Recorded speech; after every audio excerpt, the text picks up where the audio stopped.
Seorang ibu melahirkan di rumah sakit. Tapi di sisi lain, putri tirinya bunuh diri dengan melompat ke sungai. Saat anaknya lahir, putri tirinya sedang tenggelam pada saat bersamaan. Ketika sang ayah tiba, dia sudah menjadi mayat yang dingin. Keberuntungan dan kesialan menimpa pasangan itu pada saat bersamaan. 18 tahun kemudian, anak laki-laki itu, Royce, sudah tumbuh dewasa. Suatu hari, dia sedang mengganti bola lampu. Tiba-tiba dia melihat kakaknya, Lisa, yang sudah meninggal. Persis seperti di foto, Royce ketakutan dan pingsan di tempat. Setelah bangun, Lisa memberitahu Royce bahwa arwahnya telah terperangkap di rumah ini. Dan satu-satunya yang bisa menyentuhnya hanya Royce. Sang ibu mengira Royce sedang berbicara dengan orang lain. Setelah memasuki rumah, dia hanya melihat Royce berbicara sendiri. Hari ini adalah hari ulang tahun Royce. Tapi selama 18 tahun, orang tuanya tidak pernah merayakan ulang tahun Royce. Karena hari ini juga hari peringatan kematian Lisa. Lisa meminta Royce untuk membakar beberapa pakaian untuknya. Dia sudah lelah memakai pakaian yang sama selama 18 tahun. Asap itu menarik perhatian orang tua Royce. Tapi mereka tidak bisa melihat Lisa. Sang ayah datang dan langsung menamparkan Royce. Karena dia pernah memberitahu Royce untuk tidak menyentuh barang milik Lisa. Lisa baru tahu bahwa kematiannya telah merusak hubungan keluarga mereka. Bahkan setelah 18 tahun, sang ayah masih gagal melupakan pengalaman kehilangan putrinya. Pakaian yang baru saja dibakar muncul di lantai. Lisa sangat gembira. Royce bertanya kenapa Lisa bunuh diri. Tapi Lisa tidak ingat apa yang terjadi pada malam dia bunuh diri. Yang merindukan Lisa masih ada Teddy, pacarnya. Setiap tahun pada hari ini, dia datang ke sungai untuk mengirim bunga ke Lisa. Teddy sekarang adalah seorang artis. Dia memiliki jutaan penggemar, dan manajer hebat yang menangani pekerjaan sehari-harinya. Setiap kali mendengarkan lagu ini, dia akan tertidur dan bermimpi tentang pacarnya yang meninggal. Hari demi hari selama 18 tahun. Itu sebabnya dia tidak pernah menikah. Lisa hanya bisa keluar dari kamar jika dia berada di sebelah Royce. Royce membawanya ke tempat dia dulu bersekolah. Itu juga sekolah Royce saat ini. Mantan pacarnya telah menjadi superstar. Seorang teman sekelas melihat Royce berbicara sendiri dan mengira dia demam tinggi.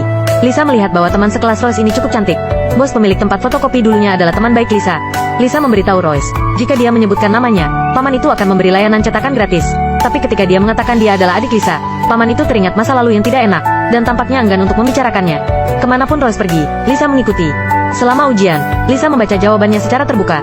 Karena hanya Royce yang bisa melihat Lisa, teman sekelasnya bertanya-tanya mengapa dia bisa mendapat 100 poin dalam ujian. Berkat Lisa, Royce tidak pernah terlambat ke sekolah. Hari ini adalah hari di mana Teddy kembali ke alma maternya. Para penggemar datang lebih awal untuk menunggu. Lisa akhirnya bertemu dengan mantan kekasihnya. Tapi Teddy tidak bahagia. Ketika dia masuk sekolah, dia ingat pada Lisa yang sudah meninggal. Manajernya mengingatkannya untuk senyum.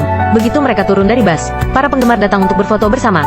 Penggemarnya tidak hanya laki-laki dan perempuan, termasuk para guru dan paman. Ketika pembawa acara bertanya apakah Teddy punya pacar, dia mengatakan dia telah melajang selama bertahun-tahun. Lisa mengenang cinta masa muda di antara keduanya. Teman sekelas Royce mengeluh karena dia tidak mendapatkan tanda tangan Teddy.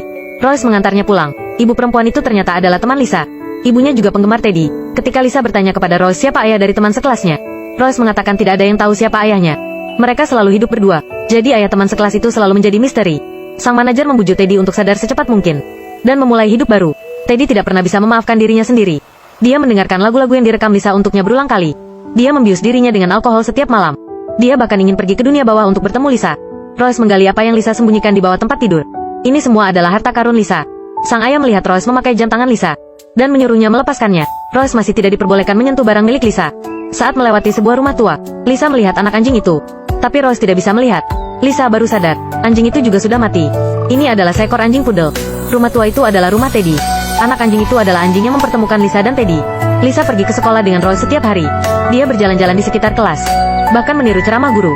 Teman sekelasnya menemukan bahwa Royce selalu berbicara sendiri, mengira dia pasti sakit. Mereka tidak tahu bahwa Lisa selalu berada di sisi mereka.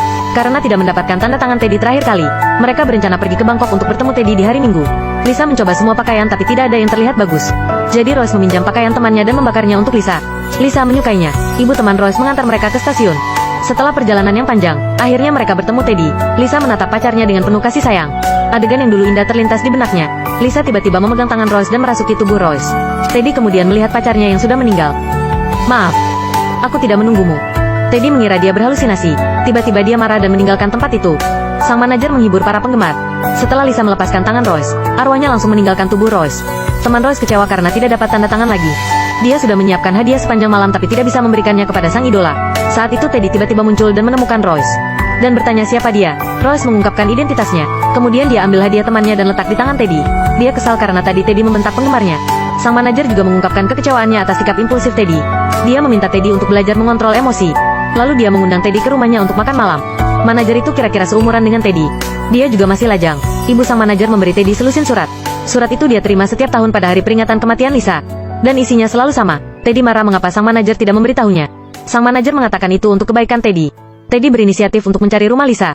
Dia tahu bahwa surat-surat ini ditulis kepadanya oleh ayah Lisa. Karena sang ayah takut dia akan lupa siapa yang membunuh putrinya saat itu. Nyatanya, kedua kakak beradik itu bukanlah kakak adik kandung. Mereka memiliki ibu yang berbeda. Royce lahir setelah ayah Lisa menikah dengan wanita lain. Karena itu, hubungan antara ibu dan anak tidak terlalu dalam. Teddy menemukan teman sekelas lamanya, yaitu ibunya teman Royce. Keduanya bahagia karena sudah lama tidak bertemu. Putrinya sangat senang ketika dia melihat idolanya ketika dia pulang. Teddy berinisiatif menyapanya. Hati putrinya pun berbunga-bunga. Ibu dan putrinya menjalankan toko kecil dan hidup bahagia. Tapi sang ibu tidak pernah memberitahu putrinya siapa ayahnya. Teddy selalu meminta maaf pada ayah Lisa tapi selalu ditolak. Mengetahui bahwa tidak ada yang bisa memaafkan dirinya, Teddy meminum sebotol minuman keras dan membakar radio yang ditinggalkan Lisa. Dia bersiap untuk gantung diri untuk menemukan Lisa. Saat ini, sebuah radio tiba-tiba muncul di tangan Lisa. Dia menyadari sesuatu mungkin telah terjadi pada Teddy. Lisa bergegas ke rumah tua Teddy dan menyelamatkannya. Untungnya, Teddy hanya pingsan. Radio yang terbakar inilah yang menyelamatkan hidupnya. Meskipun Lisa tidak ingat apa yang terjadi pada malam dia bunuh diri 18 tahun yang lalu, tapi Lisa tahu bahwa Teddy bunuh diri karenanya. Teddy pasti sangat mencintai Lisa ketika dia masih hidup. Lisa tidak ingat bahwa Teddy dulu adalah seorang bajingan. Keesokan harinya, ketika Royce pergi ke sekolah, Teddy bangun dan melihatnya berbicara sendiri. Lalu dia teringat adegan bunuh diri tadi malam. Royce lah yang menyelamatkan hidupnya. Tapi dia masih bingung, siapa yang sedang bicara dengan Royce barusan. Teddy datang ke sekolah untuk mencari Royce dan bertanya padanya mengapa dia tiba-tiba datang untuk menyelamatkannya. Dan dengan siapa Royce berbicara di pagi hari. Royce mengatakan yang sebenarnya. Teddy terkejut, tapi dia tidak percaya. Dia mengira Royce berbohong karena membenci dirinya. Dia kembali ke rumah tuanya. Lisa sudah lama menunggunya. Dia sangat senang sampai dia lupa bahwa Teddy tidak dapat melihatnya. Teddy membuka kotak koleksi. Di dalamnya ada barang milik mereka. Lisa tidak menyangka Teddy menyimpan semuanya sampai sekarang. Teddy bergumam pada dirinya sendiri. Jika Lisa masih hidup, dia akan mencoba yang terbaik untuk memberikan kompensasi padanya atas segala hal. Lisa sangat tersentuh oleh adegan ini. Dia bersandar di bahu Teddy.